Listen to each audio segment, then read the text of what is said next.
Taxi driver మీ తెలియదు. అన్నయ్యనా? అన్నయ్య యువర్ బ్రదర్. No problem. లేదండి. It's okay. వస్తున్నాడు రైట్? వస్తున్నాడు. కాదండి, నో ప్రాబ్లం. అదేదో ఇట్స్ ఓకే. మిస్టేక్ అయింది. రిలాక్స్. Have a seat. తప్పు జరిగింది. It's okay. రిలాక్స్. అన్నయ్య పోలికలో చేసింది. అతను చెప్పేది కరెక్ట్ కాదు.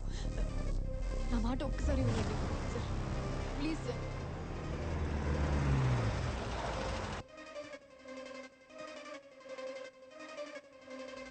వస్తున్నాడుగా మీ అన్నయ్య. వస్తున్నాడు సార్.